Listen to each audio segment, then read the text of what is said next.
Election time in Kenya is a time of great excitement and a time when many Kenyans, both men and women, offer their expertise, energies, and are ready to dedicate their lives to public service.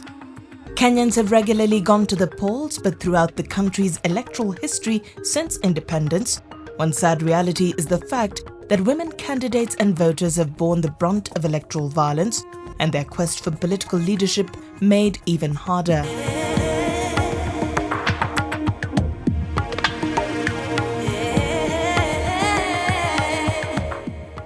Determined to play an active role in changing this sad face of our country's history and play an even greater role in making sure that the March 4th, 2013 elections are different, peaceful and free of violence, especially against women, Kenyan women came together and embraced the concept of the Women's Situation Room.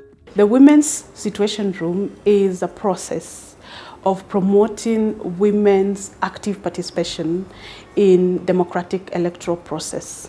This is in accordance to the United Nations Security Resolution 1325 and 1820 that underscores the importance of women to participate in peace-building initiatives. The Women's Situation Room started in 2011 in Liberia when there was a presidential election in which eventually elected was Ellen Johnson Sirleaf as president of Liberia. The women of Liberia decided that there was definitely a propensity for violence in our elections. So we called together the women of Liberia, all the different organizations. We then decided at that meeting that we will go ahead and engage the youth of Liberia and we'll engage all the stakeholders in the electoral process so that we could go towards peaceful, non-violent elections. The Women's Situation Room comprised of the National Women's Steering Committee and was made up of several organizations in the women's movement, led by the Maendeleo ya Wanawake organization, the Caucus for Women Leadership, and the Women Political Alliance. We were able to coordinate all our members from the ground, elected members. We were able to pass the word of the 1195 hotline which was launched. We were able to monitor whether women were going through gender and violence problems, which of course we must say it was extremely peaceful. The Women's Situation Room was also made up of a team of eminent persons that constituted of respected neutral players, emissaries and goodwill ambassadors who served as observers and expert mediators. The team played a key role in supporting and encouraging dialogue among different stakeholders before, during and after the March 4th elections. It was out of this world. All these years since independence, we have never had a place for women candidates. This time we had. We had lots of discussions with political parties, party heads in particular, all of them, over peace issues and especially violence that is always been associated with elections being meted on women, and they gave us a lot of support. It was a very holistic approach and very inviting, and the women themselves also came to share their own experiences, and they felt like there was a space for them, that is a special space where they could be and where situations, for example issues of gender-based violence, could be addressed and mitigated before they flared up in any way.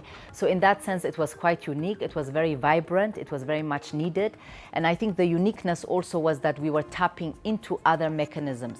For example, through UYANO, the National Steering Committee had its own early warning and response mechanism. We tapped into theirs. There were other NGOs who also had their own mechanisms. So we shared the information. So in that sense, we were able to reach a larger population apart from the 500 observers who we had trained ourselves. The work that the eminent persons did is remarkable. It is noted that we did a good job. And for the first time, we lobbied for women candidates. We also lobbied for peaceful elections, which I'm happy to say we were successful, because I remember we traversed the country. Nobody knew what we were doing. We were working underground, but our work was felt, and it was indeed very successful. And therefore, I must say that a lot of good work was put in place, and I must say thank you to those people who brought the idea to Kenya. We had, of course, ambassadors, that's in the national communities, and also the former President Chesano, who came and shared with us, and the First Lady. So there were few people, but we were well represented. And I believe that we delivered in the name of the voices of other women in this country and also in Africa. Like all Africans, we're really looking at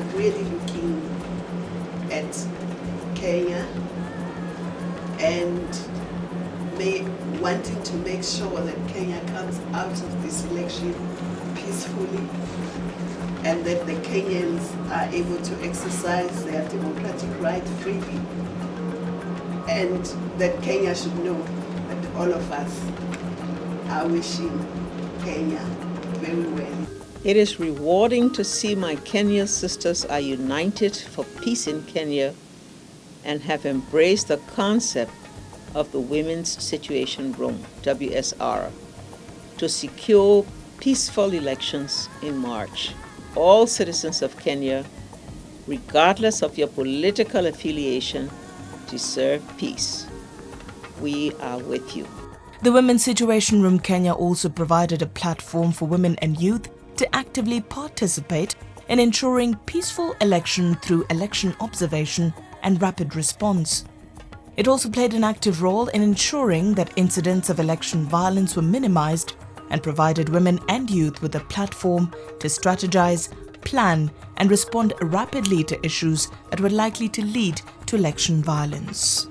There is no doubt that the Women's Situation Room Kenya played an important role in ensuring that there was an enabling environment for Kenyan women as candidates, voters, observers, and electoral staff during the March 4, 2013 elections.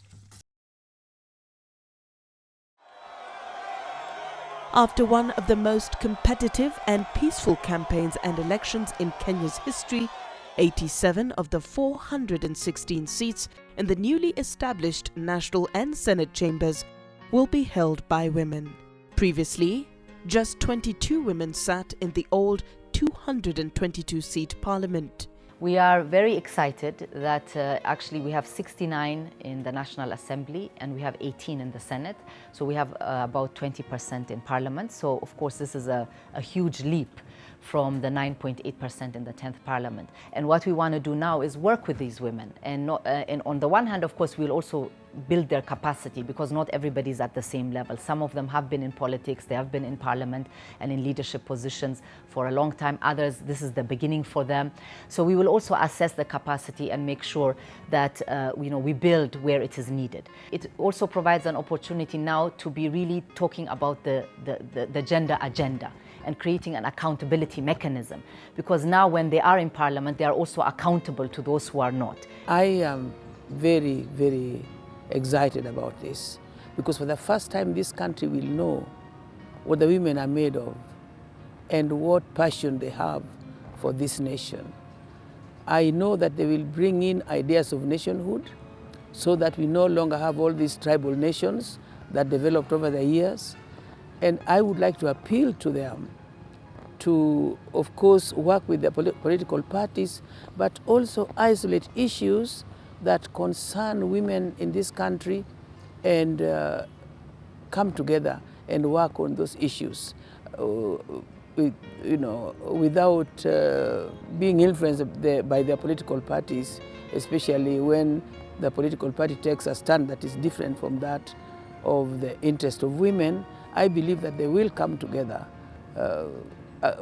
across the political parties and discuss these issues thoroughly before even presenting them to the lower or the upper house. Indeed, the March 4th, 2013 election has ushered in a new, refreshing dawn for Kenyan women.